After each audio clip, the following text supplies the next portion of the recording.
Notamment l'axe Yaoundé, Douala, Yaoundé fait des vagues. Il ne se passe pas une semaine sans compte de nombre des morts.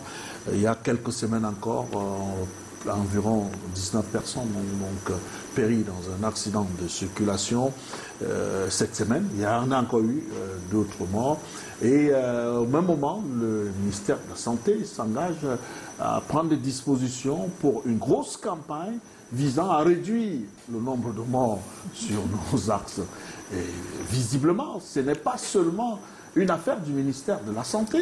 Il faut quand même, du ministère du Transport, autant pour moi, il faut que d'autres ministères, tels que le ministère de la Défense, à travers la Gendarmerie nationale, le secrétariat d'État à la Défense, qui est un acteur incontournable dans la prévention routière, joue clairement son rôle.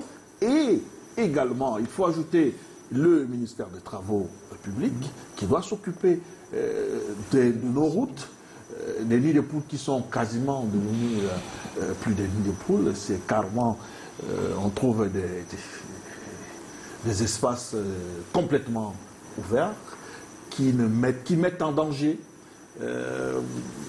les usagers de la route.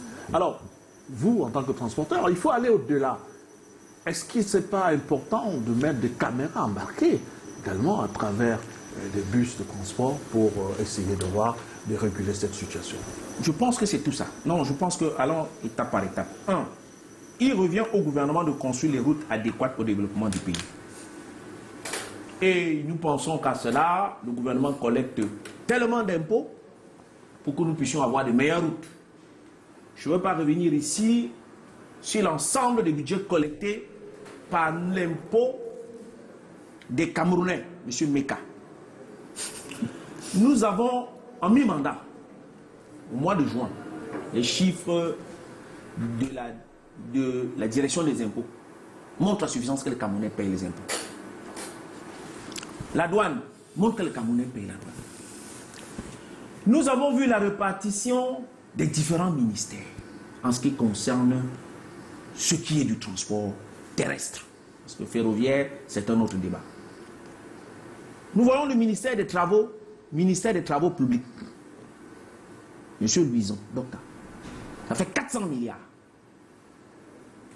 Et nous constatons par nous-mêmes, Douala, Yaoundé, les crevasses partout. Pour une nationale comme celle-là, qui a tellement de circulation. Le vendredi, mettez-vous là-bas, c'est la catastrophe. Vous prenez l'ouest, même chose. N'en parlons pas du septentrion. La question est la suivante. Qu'est-ce qui forcément amène à rendre nos routes aussi accidentogènes? Quel est le problème? D'abord, pour des grandes agglomérations comme la Yaoundé, on devait être à double sens. Monsieur Meka, vous avez commencé la route, ça fait combien? 15 ans? 75 km abandonné au niveau de Boungébé.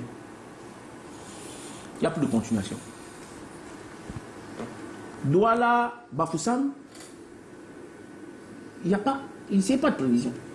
Non, je veux dire par là que M. Boubangom n'a que, au-delà de tout, il y a d'abord le premier élément, c'est l'état de nos routes.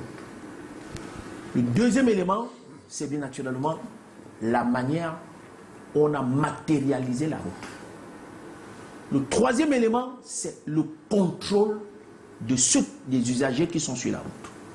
Et enfin, la sécurité qu'on y accorde. Si l'on prend la sécurité qu'on y accorde, on voit les déploiements des gendarmes tout le temps pour rappeler, de réduire les vitesses, même si au bout, il y a une table de lamentation qui est réduite à 25 000. Ce que je déplore.